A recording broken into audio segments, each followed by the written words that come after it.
প্রস্তুতি চলছে, প্রতিমার রং আর তুলির কাজে ব্যস্ত সময় কাটছে শিল্পীদের। এবছর জুলাই 466টি মন্দিরে শারদীয় দুর্গাপূজা অনুষ্ঠিত হবে। দুর্গাপূজার প্রস্তুতির খবর জানাতে যুক্ত আছেন সহকর্মী রিফাত আহমেদ রাসেল। রিফাত, জানাবেন যে দুর্গাপূজা ঘিরে মন্দিরে কি ধরনের আয়োজন চলছে এই মুহূর্তে?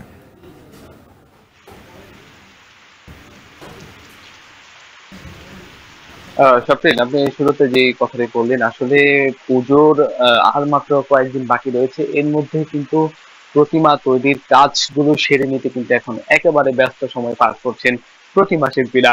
এখন আসলে শেষ পর্যায়ের কাজগুলো চলছে মন্দির প্রাঙ্গণে।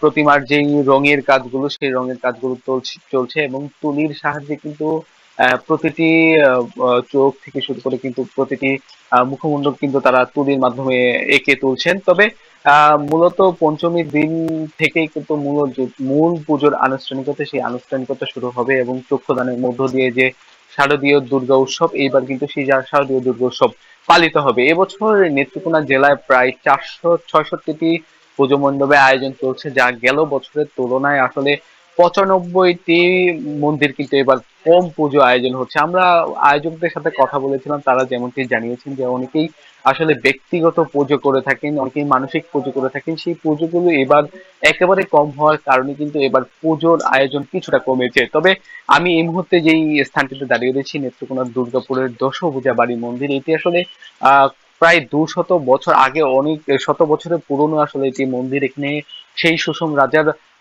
যুগ থেকে কিন্তু এখানে দুর্গাপুজো শুরু হয়েছিল। সেই দুর্গাপুজোর রীতিবিধি অনুসরণ করে কিন্তু এখানে যে পুজোর আয়োজন, সেই পুজোর আয়োজন করে আসছেন আয়োজকরা। এবং যারা প্রতিমা শিল্পী রয়েছেন তারা বলছেন যে আসলে প্রতি বছরই যেই প্রতিমার চাহিদা থাকে, সেই প্রতিমার চাহিদার কথা মাথায় রেখে কিন্তু তারা একেবারে শুরু থেকে কাজ শেষ করার একবারে পুজো শেষ হওয়ার আগে কিন্তু তারা সকল কাজ শেষ করার চেষ্টা করেন। এবারও কিন্তু সেই চাহিদার কথা মাথায় রেখে কিন্তু আশপাশের যে পুজো মণ্ডপগুলো রয়েছে বা ক্লাবগুলো রয়েছে, সেই ক্লাবগুলোর চাহিদা মতো কিন্তু তারা এবার পুজোর প্রতিমা তৈরি করেছেন। এই পুজো প্রতিমা তৈরি করতে গিয়ে কিন্তু এবার খরচ কিছুটা বেড়েছে, যেহেতু আনুষঙ্গিক পুজোর নির্মাণের যে সামগ্রীগুলো রয়েছে, সেই সামগ্রীগুলোর দাম কিছুটা বাড়ার ফলে কিন্তু তাদের খরচও কিছুটা বেড়েছে বলে আয়োজকরা আমাদেরকে জানিয়েছেন। তবে এখন যেহেতু বৃষ্টি বিঘ্নিত একটি সময় চলছে, যার কারণে কিন্তু মণ্ডপ তৈরি থেকে শুরু করে অন্যান্য যে আনুষঙ্গিক কাজগুলো রয়েছে, সেই আনুষঙ্গিক কাজগুলো করতে কিন্তু আয়োজকদের কিছুটা দুর্ভোগ পোহাতে হচ্ছে। তারা বলছেন যে আসলে যদি আবহাওয়া পরিস্থিতি ভালো হয় তাহলে কিন্তু এবারের যে দুর্গাপুজো রয়েছে, সেই দুর্গাপুজোর আয়োজন কিন্তু তারা সঠিকভাবে করতে পারবে। তো এই ছিল আমার কাছে নেত্রকোনা থেকে পুজো আয়োজনের সর্বশেষ। শাফরিন।